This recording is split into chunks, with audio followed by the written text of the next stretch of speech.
badii aniga 4 sano aan joogay runtii waxa iga soo gaaray culays aad u fara badan oo dhinacyo badan iga imaanayay waa xaqiiq bacdama aan muddo dheer saxada ka maqnayn Kenya waxay leedahay saaxiibo aad u badan oo adduunka oo dhan ah marka dowlad walba nala soo hadlay oo laha Kenya u daaya oo pressure meel walba nooga imaanay oo aan kala har lahayn hadda oo waqtiga dhamaaday oo aan sugayno maxkamadda inay soo goyso go'aan yaan loo imaanay wax leeyahay ma ka soo celin kartaan tanaazul ma ka soo celin kartaan dacwadii ya dowladda qaar ku leeyihiin ka soo celiya bal aqal xumadaas fiir waa hadda oo intii aan soo adkaysanay 4 sano aan soo adkaysanay iyo intii kharash nooga baxay iyo Kenya waxay sameysay oo ay kuraasti banaysay oo keeskii lagu mudacay oo looyahadani ay dhamaysteen hawshii oo ay sugayno bilaha soo socda go'aan inaan helno yaa wala soo xal leeyahay ma dhici kartaa inaad si culayska idinkaga dejiyo ma ka soo celin kartaan war kama soo celin karno mana ka soo celinayno ma garad wax shakhsi u gaari kara maaha waxaan ummadda Soomaaliyeed baa iska leh jiil hadda aan dhalan yaa iska leh macnaheedu waxa weeye waxaana lagu soo waday culays aanan caadi ahayn handadaad aan caadi ahayn maxaa la yiraahdaa haddii xitaa lagu laaluushi karo la isku dayaa in lagu laaluusho haddii xitaa maxaan ku raahdaa lagu oran karo waa lagala shaqeyn doonaa electionka soo socda wax kasta lagu dayo wax kasta lagu dayo ma garad xaqiiqatan waxa weeye barasharkii aan kala kulanay wax sahlan ma ahayn marka taas waxay noo cadeysay dowladdaasi inay saaxiibo badan leedahay oo u hadlaaya anigu markaan ka hadlo intii iyada inala hadlaysay oo xiriirkeenu fiicnaa marka laga tago marka waxaan kaaga wadaa haddii ay dowladdan adkaan lahayd ay xoog lahaan lahayd dhaqaalaheenu uu ahaan lahaa dhaqaale viable ah oo taagan siyaasaddeenu ay ahaan siyaasad xoogaysan Kenya iskuma daydeen inay bad lagu qabsato maxaa yeelay waxay isku dayi lahayd 30 sano ka hor isku dayi lahayd in ay lagu qabsato laguma qabsan maxaa yeelay waqtigaasi dowlad dhisan yaa jirtay burburka ka faa'iidaysatay marka dowlado badan oo waxaa jira sidaas oo kale uga faa'iidaysta oo raba Soomaaliya inay saas ku hayaan laakiin xaqiiqatan waxa cadaatay ummadda Soomaaliyeed ay nool yihiin wali ummadda Soomaaliyeed ay nool yihiin inay soo jeedaan damiir ahaan ay nool yihiin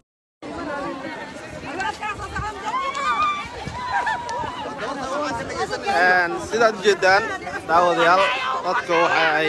ku sii qulqulayaan wafdiga oo ka soo baxay halkan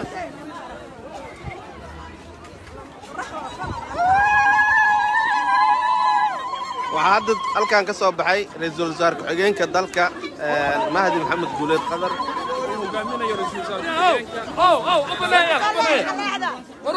fara badan ayaa ku soo xoomay sida u jeedaan daawadayaal mar dhow ay hadli doonaan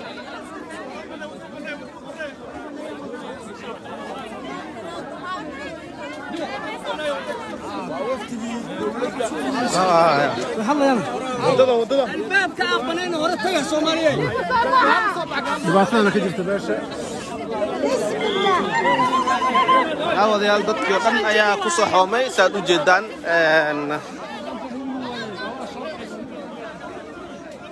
على السوق يا شركة جرائد رجال حيين كذلك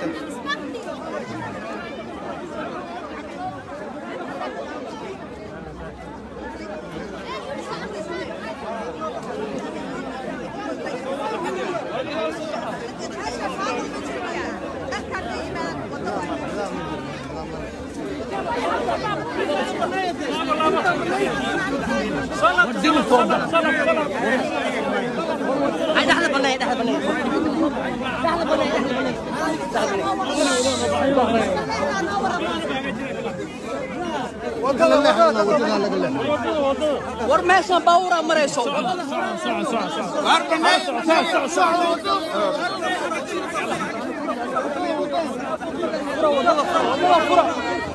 ورمال بيستاغي يعني وفرة حق ورمضان انت وبنايد واحد استيكيه واحد استيكيه بسم الله الرحمن الرحيم والصلاة والسلام على رسول الله سيدنا محمد وعلى آله وصحبه وسلم. الصومالية وين ليستي الله أكبر ويجي دعوة الصومالية فرط عدالتها بدون كوسو بسي ومدة توصل هذا السعودية أنت تقول أيوك صور الحمد لله دمان وضعي الصومالية محكمة ضوائي قانونتي doodii Kenya ee xuduudda halka ay ka bilaabmayso waa ay diiday doodii Kenya ee arrimo amni darro awgeed inay u joogaan meesha waa ay diiday xariijintii ma loo jeediyay tii Soomaaliya waa ay diiday maxkamaddu waxay qaadatay qodobadii khuseeyay halka xariijintu ka bilaabmayso ee Soomaaliya Soomaaliya baa guuleysatay دمان مدحنا قوليستي شعورها صوماليات ما قوليستي دولة الصومالية قوليستي خدك ماشى ومرية يسير الله شاحي أو محكمة دوقات كدونتان مابكا دمانتود وحا أي وافق سنتهي ضد صوماليا قوليستي تاي صوماليا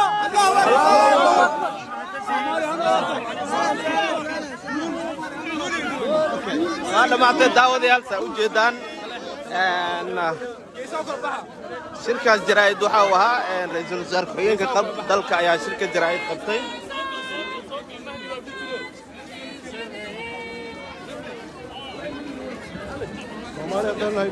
قبلنا وفدك يا دتك يدحقلن سأجدان داود يا دتك للسعودان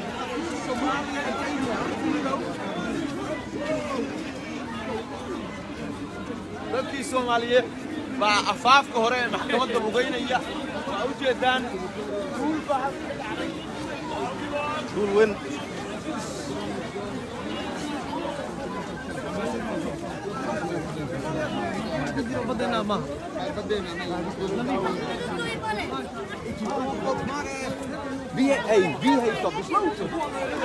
tahay daawadayaal saad u jeedaan halkan way guuleysteen saad u jeedaan waxaad nagala socotaan SNTV dadka Soomaaliyeed oo dhan ayaa waxa ay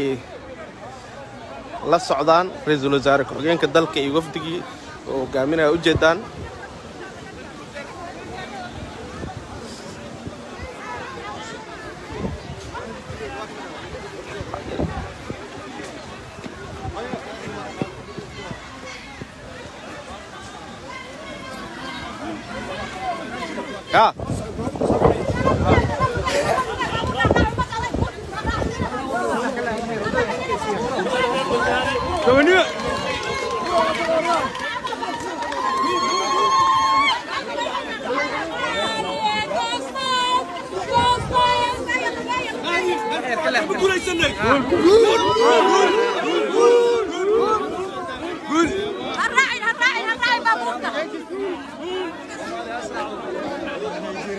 ujeedaan dhammaan dadka Soomaaliyeed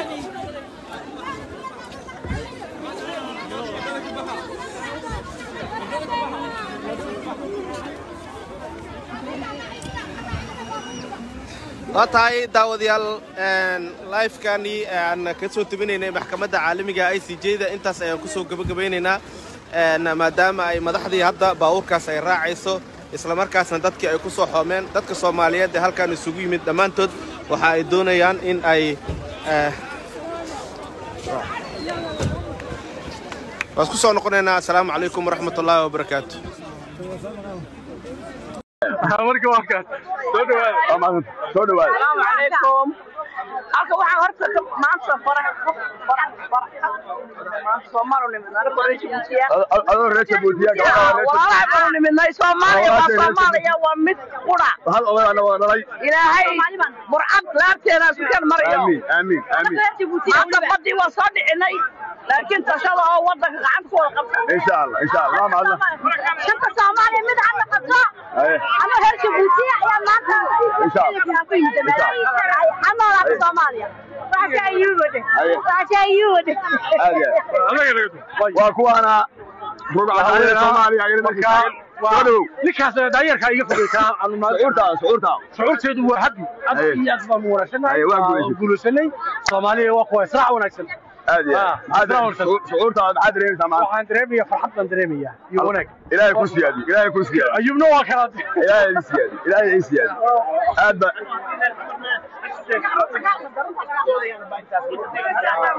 ay soo dhaw maamo شعورتها maadaama aad guulaysatay aad ya waa faraxsantahay Allah farxadda ku siyaadi Allah farxadda ku siyaadi amba waxa soo ilaaday aad baan u salaamayaa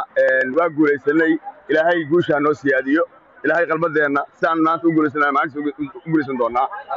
gabi ahaanba waxaa soo ilaaday dhageysigii maxkamadda madaxda soo baxaysa haddii aan la ku rooyahay dee maanta guul nooma yara waxaan qaadaynaa maanta oo kalena madaxaana furan waa guulaysanay guusha halkaa u taagnayn maanta roobku noogu daayey waa lagu dhawaaqay waxaa soo abtarmay bad baa la isku haystaa waa soo abtarantay bad baa baagisa soo abtarantay gabi ahaanba laakiin maanta maxay tahay waa badda Soomaaliya maanta waxaan mahadcelinaynaa madaxweynihii ka shaqeeyey keligii maaha iyo dhammaan inta kala shaqaysay waxaan leenahay guusha aad maanta na gaarsiiseen ilaahay sida noo guulaysan idin guuleeyo shucuurta Soomaalida maanta lama baantiyen karo taasaa loo dhooban yahay maanta maxkamadda heeg waa la dabaaldegayaa meel kastoo aad joogtaan soo dhow farxad ka weyn ma jirto wallahi maanta aad baan u faraxsanahay maanta ma sha Allah laba farxadood baa isku raacay waana cawaale iyo calankii aad ya ku guulaysanay day aad ya gudoomiye soo dhow shucuurtaada gudoomiye والله شعورتي ما انت لما كوبي كرو قلبي لا اله الا الله ما انت اد بانو فرحسناي قوشي ان يربان نو حدا انت اباك لغا سو بخان نو حدا او سيسي اد قبانيا او لو دواقو اديا وحمد بان ما انت قلبي كويا ما انت انت صوم الحوق ليدا دكك لما قاتين اديا لما قاتين دكاي راس دميره اديا دونك علوش وين وحو كري واي انه ميشان نو كان محمد دعوديدا اديا 40 سنوod ninka ay sheego waa gudoomiyaha jaaliyada Djibouti weeye magacaygu waxa weeyaan anaanis magacaygu waa Cabdirasaaq Cali Farshed waa Maxamed Cali Farshed fanaankii weyn Rajawid walaalkii weeyaan dalad ima dalad bara aad waa maasanta sidoo kale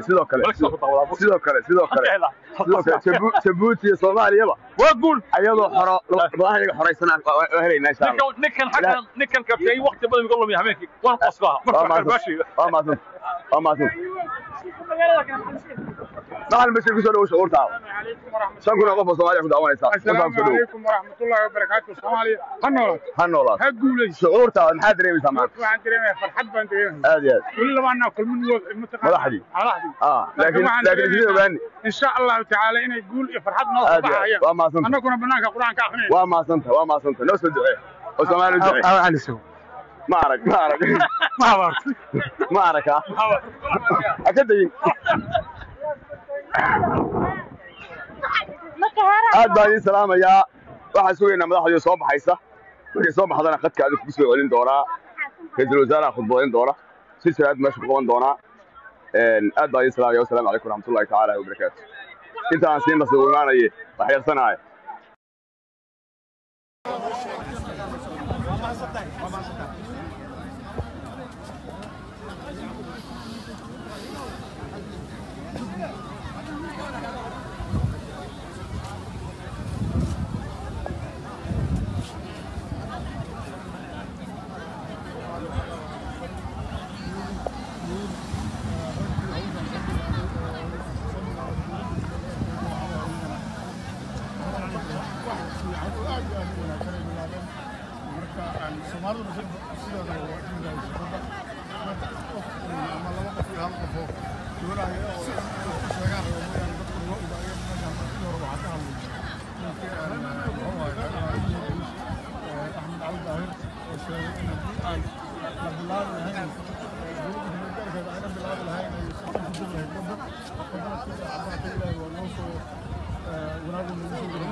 عبد الناصر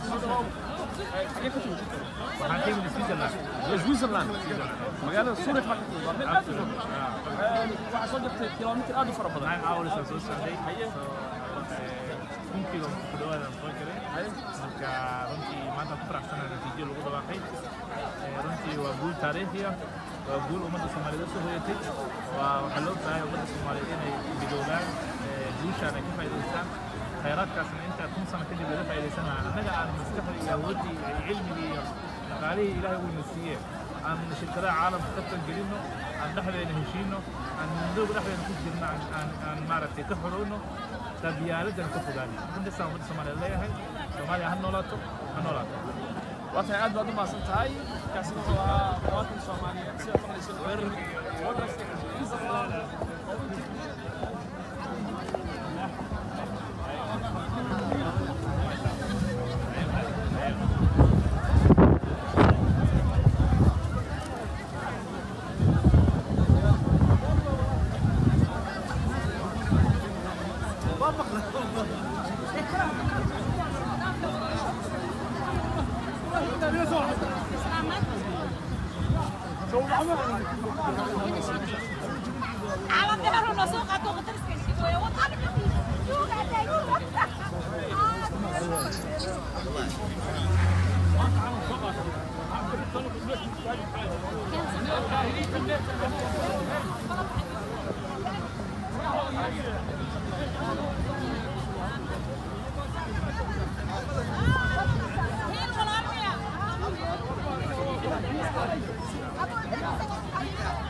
يعني هو المامور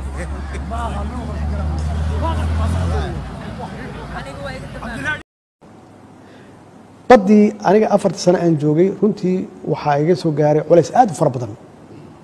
oo dhinacyo badan iga iimaanay waa xaqiiq bacdama aan muddo dheer saxada ka maqnayn Kenya waxay leedahay saaxiibo aad u badan oo adduunka oo dhan ah marka dawlad walba nala soo hadlay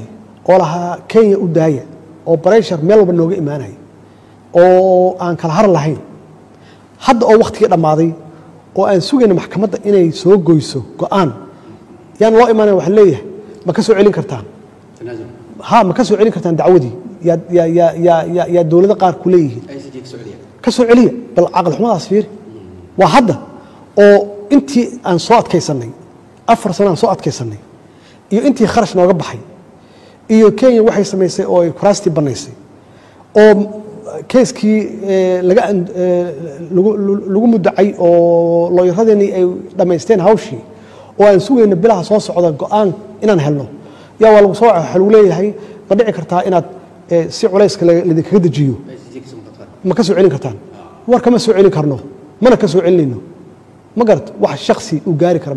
maaha waxaan ummadda Soomaaliyeed baa iska leh jiil hadda aan dhalan yaa iska leh macnaheedu waxa weeye waxaana lagu soo waday culays aanan caadi ahayn handadaad aan caadi ahayn maxaa la yiraahdaa haddii xitaa lagu laaluushi karo la isku dayaa in lagu laaluusho haddii xitaa maxaan ku raahdaa lagu oran karo waa lagala shaqeyn doonaa electionka soo socda wax kasta aan lagu dayin wax kasta aan lagu dayin ma garad xaqiiqatan waxa weeye bareesharkii aan kala kulanay wax sahlan ma ahayn marka taas waxay noo cadaysay dawladdaasi inay saaxiibo badan leedahay oo u hadlaaya anu markaan ka hadlo intii iyada inala hadlaysay oo xiriirkeenu fiicnaa marka laga tago marka waxaan kaaga wadaa haddii ay dawladdan adkaan lahayd ay xoog lahaan lahayd